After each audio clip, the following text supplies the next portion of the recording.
Okay, epic journal alert. This is the coolest rope swing spot I have ever seen in my life, but we'll get to that in a minute. Last night was the most eventful night of camping so far. A bunch of like synchronistic kind of moments and shit. But the big one was like 1 o'clock in the morning. I'm like sleeping and I hear this like, excuse me, like tapping on my car. I'm like, oh, what, police or something? Like, I'm sure I'm allowed to camp here. It's like a designated rest stop. And this old mate, he's saying, you got to help me. Like my car, it's in the river, and like the wheels are in the water, and I can't get it out. And like I was so like still asleep that I was like, oh yeah, I'll come and give you a push. So I sort of like unzip. I'm like, I'm coming, and I like get out of the swag, and I see his face. He's like real panicking. He's like, and he's out of breath because he's jogged like from where his car is, looking for somebody who could like help him. So I'm thinking, oh yeah, we'll just give it a push and it'll be right. And it's like slowly like I'm coming to my senses, and it's dawning on me like he's come to me because I've got a big fucking four-wheel drive. Like I still don't really identify as that, like as the guy with the four-wheel drive. I'm like, oh yeah, this will fucking do it, won't it? So I've got the esky in the passenger seat, so we left the swag and everything rolled out.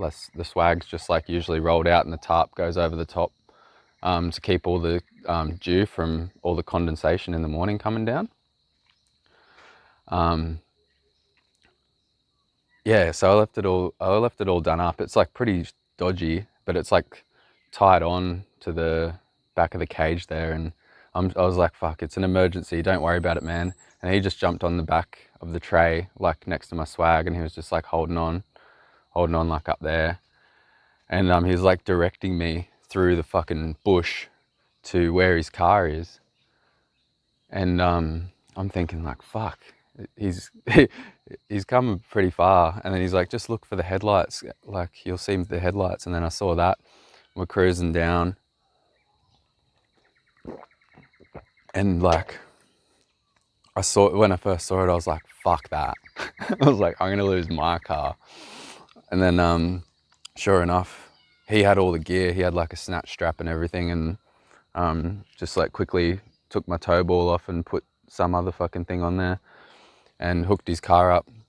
And he told me to floor it, but I didn't floor it hard enough. I was like, oh yeah, she'll be right. I was in first gear, and yeah, I did it. And like as soon as the snatch strap like hit full tension, like I got pulled down, and like it's all flat up the top. I was on the flat bit, like I was on solid ground.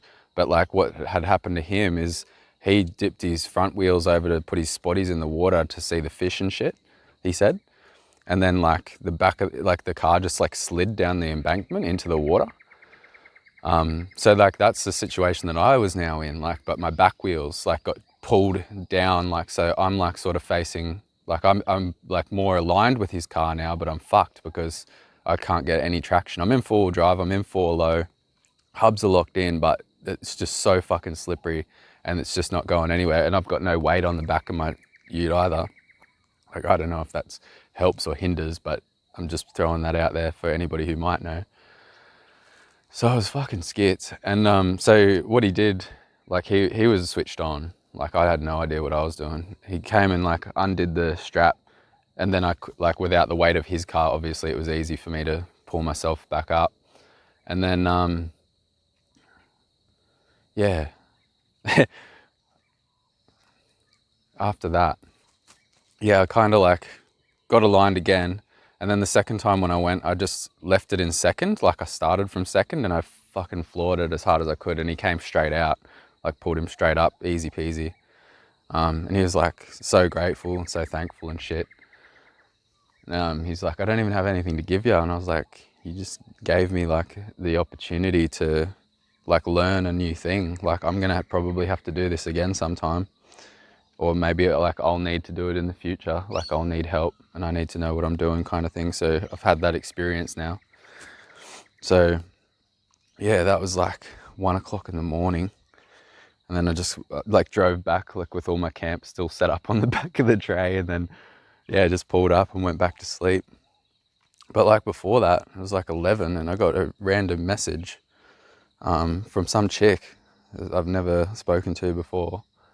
And she said, you got to check out this spot. And it's this spot. And I was like, oh man, we'll get to that in a minute. And I was like, oh yeah, cool. I'll see if I can find it. And I mapped it. And this is like 5 minutes from where I was camping.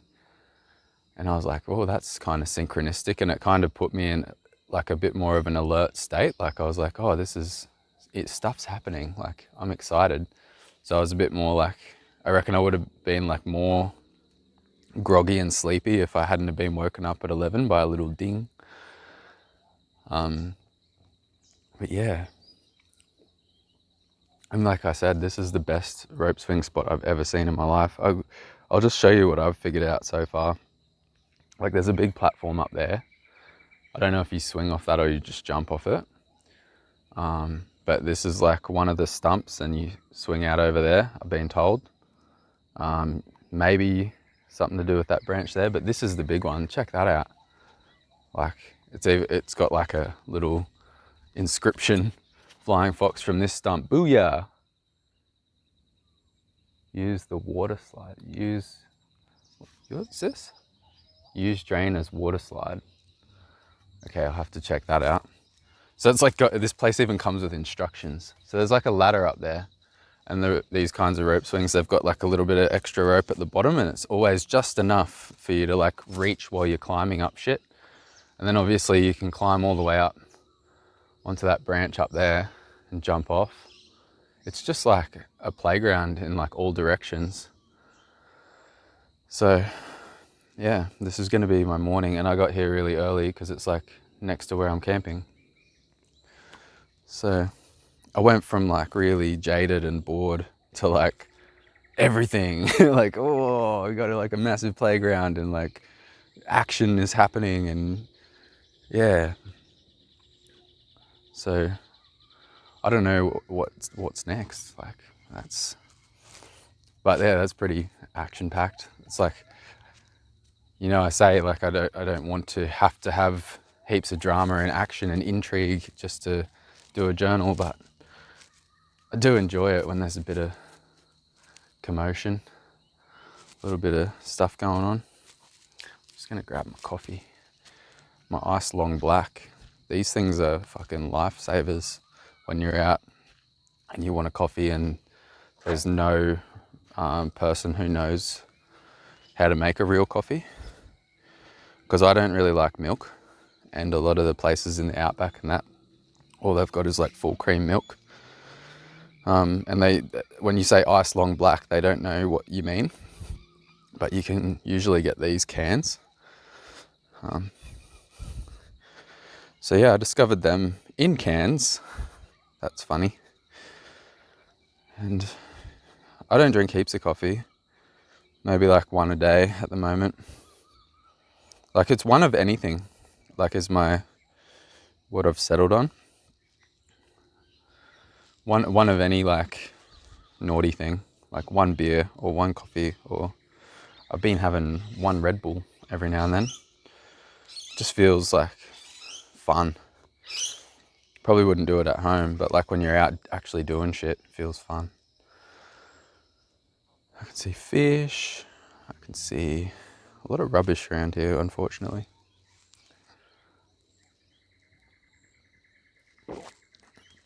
Yeah, all of a sudden I feel like this place has opened up to me, because after I replied to the message, like, I'll check it out, I was like, oh, that's 5 minutes down the road. And then she was just telling me like, she gave me like a dozen places here. So I was looking around here thinking like, oh, there's not a lot going on. But then she started rattling off all these places like, it's not an official camping site, but no one's going to know if you camp here. And if you go here, you can leave early and you'll be fine. Or you can do this. And I was like, wow, thank you, little guardian camping angel lady. Maybe it's like the legend of Boyne River. If you go to Boyne River, it's like a synchronistic hotspot and just everything starts happening. I just made that up right now. I'm just playing. I really want to just like get stuck into this. what I'm going to do next. This is a perfect place where I'd really like to have somebody with me, like just one other person who could like capture like just the fun. Because like I'm not going to film myself. I don't even like trying to take photos of myself, like taking the, because but there's times when like you're in the middle of the desert and it just looks like the most like you're never going to have that moment again, and it's just so like surreal. So I set up a camera on a tripod with a timer and get a picture. Yeah, I'd really like to share these kinds of places. I guess like I could just be more social and less introverted and like shy, and I'll talk to people and shit, but I wouldn't feel comfortable being like, you want to film some shit? You want to take some photos? You want to like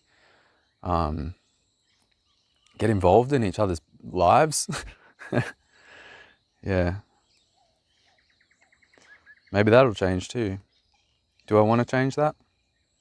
I kind of like my privacy. Like just doing my own thing. And once you do like engage with people, then they do just become a part of your story and your life and that. I don't know. What's the difference between meeting these people on the internet and meeting like someone at a rope swing? It's probably better to meet somebody in real life and like actually have a connection and see who they are. But then again, I don't know, the right kinds of people seem to come through the internet. It's like people who are like absolutely aligned with you, because like why else in the world would you reach out to a complete stranger and be like, look, I want to do this, I want to have this experience, or like I want to share this, or I want to talk about this. Whereas a place, when you're doing this, it's like we're just all here, and it's more like a coincidence. But there's no such thing as a coincidence, is there? If you believe everything happens for a reason. Yeah, sunrise by the beautiful rope swing. This is near a place called Lake Awunga, or I think this might be part of Lake Awunga. So I'll give you that information. Do with it what you will. Go on the hunt. I've definitely got to do that. Like I have to do that. That's going to be so hectic, that big one. Maybe just do it first, eh? Get stuck into it. And then, I don't know, might get over this pretty quick though. Like once the novelty of like the biggest rope swing I've ever been on wears off.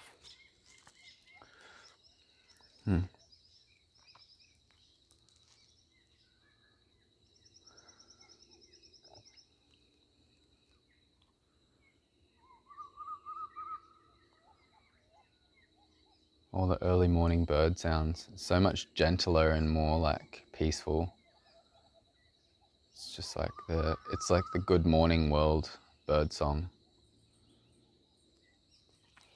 Anyway, if you like that, I gave you a bit of a story, showed you a spot. I'm going to take off and enjoy it. Click the like button if you enjoyed it. Comment down below. Love to hear from you guys. Love to hear about your spots too. Subscribe if you haven't already, and I'll see you again shortly.